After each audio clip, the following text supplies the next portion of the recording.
Hello dear students, कैसे हैं मेरे प्लस 2 क्लास के स्टूडेंट्स। तो आइए रेडी हैं अपने अगले नेक्स्ट टॉपिक के लिए। नेक्स्ट टॉपिक है हमारा मोलैलिटी। कल हमने किया था बेटा मोलैरिटी, आर और एल का डिफरेंस है और दोनों ही टॉपिक बहुत ही इंपॉर्टेंट है।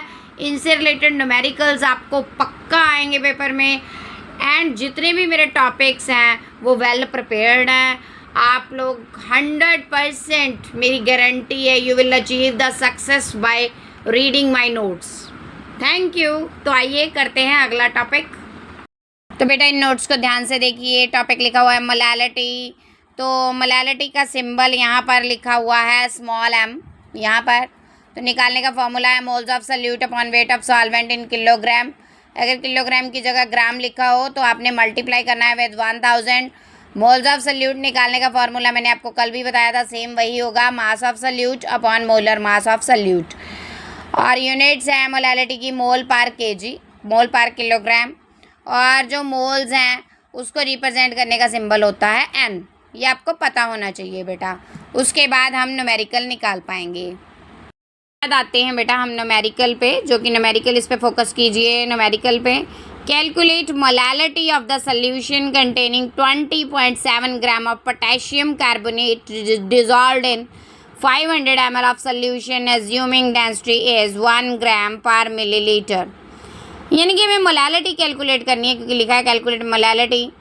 कैसे? 20.7 ग्राम पोटाशियम कार्बोनेट डिजॉल्व किया है इन 500 ml of solution. Means potassium carbonate एक सल्यूट है जिसका मास दिया हुआ है। कैसे पता लगेगा ये मास है? पीछे ग्राम या किलोग्राम दिया हो तो वो मास है। तो 20.7 ग्राम मास दिया हुआ है सल्यूट का और dissolved in 500 ml of solution, यानी कि वॉल्यूम दिया हुआ है सोल्यूशन का। उसके बाद डेंसिटी दी हुई है सोल्यूशन की 1 ग्राम पर मिलीलीटर। अब हमें फार्मूला पता है निकालने का, क्या है? Moles of solute upon weight of solvent. अगर ग्राम में है तो मल्टीप्लाई 1000। हमें ग्राम में दिया हुआ है तो हम ये फार्मूला यूज़ करेंगे, mass of solute upon weight of solvent in gram multiply 1000। अब बेटा मास हमें दिया हुआ है, मोलर मास हमें निकालना है। पोटाशियम कार्बोनेट का मोलर मास होता है 138 ग्राम पर मोल। अब ये 138 ग्राम वैसे बच्चों को पता होगा जिनने किया होगा, लेकिन जिनको नहीं पता वो मैं बता देती हूँ। यहाँ पर मैंने K2CO3 है, 2 जो है लिखा हुआ है, तो इसके पैर में 2 है, तो 2 को मल्टीप्लाई करेंगे एटॉमिक मास ऑफ पोटाशियम से। पोटाशियम का एटॉमिक मास होता है 39, तो 2 × 39 लिख दिया मैंने। प्लस कार्बन का एटॉमिक मास होता है 12, तो प्लस कर दिया 12। प्लस ऑक्सीजन का एटॉमिक मास होता है 16 और नीचे कितने एटम है? 3, तो 16 × 3। तो इन सभी को ऐड करके हमारे पास आंसर आ जाता है 138U। उसके बाद हमारे पास बेटा ये आ गया मोलर मास। उसके बाद हमें मोल्स निकालनी है। मोल्स निकालने का फॉर्मूला आपको ऊपर लिखा हुआ है, mass of solute upon molar mass of solute. Mass हमें दिया हुआ है 20.7 ग्राम, मोलर मास हमने निकाल लिया 138, इनको डिवाइड किया, आंसर आ गया 0.15 पर मोल।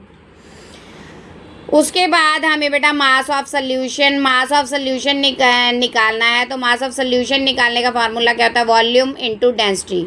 वॉल्यूम हमें दिया हुआ है सोल्यूशन का 500 ml, डेंसिटी दी हुई है 1 ग्राम पर मिलीलीटर।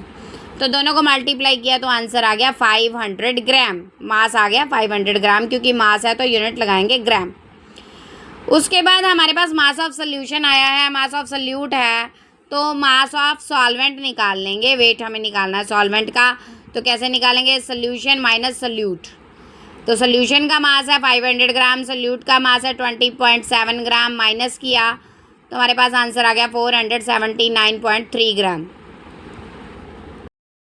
0.313 के पीछे उसकी यूनिट लगा देनी है m, स्मॉल m, मोलैलिटी का जो कि सिंबल है। बेटा यूनिट्स आपने ज़रूर लगानी है, नहीं तो आपका हाफ मार्क्स ज़रूर डिडक्ट होगा। उसके बाद बेटा एक बहुत ही इंपॉर्टेंट क्वेश्चन जो अराइज हो रहा है, that is difference between molarity and molality. कल हमने किया था मोलैरिटी, आज हमने किया मोलैलिटी, तो दोनों में डिफरेंस क्या है? मोलैरिटी में जो है उसमें हम वॉल्यूम ऑफ सोल्यूशन लेते हैं, लेकिन मोलैलिटी में हम लेते हैं वेट ऑफ सॉल्वेंट। मोलैरिटी जो है वो टेम्परेचर डिपेंडेंट होती है, लेकिन मोलैलिटी टेम्परेचर इंडिपेंडेंट होती है। मोलैरिटी जो है उसकी यूनिट्स होती हैं मोल पर लीटर, मोलैलिटी की यूनिट्स हैं मोल पर किलोग्राम। मोलैरिटी को रिप्रेजेंट करते हैं कैपिटल एम से और मोलैलिटी को रिप्रेजेंट करते हैं स्मॉल एम से। बाकी डेफिनेशन इसकी मैंने लिखी हुई है, तो आपने इस क्वेश्चन को अच्छे से लर्न कर लेना है। बहुत ही इंपॉर्टेंट क्वेश्चन है बेटा। Thank you so much. जिसने मेरा चैनल नहीं सब्सक्राइब किया वो सब्सक्राइब ज़रूर करें।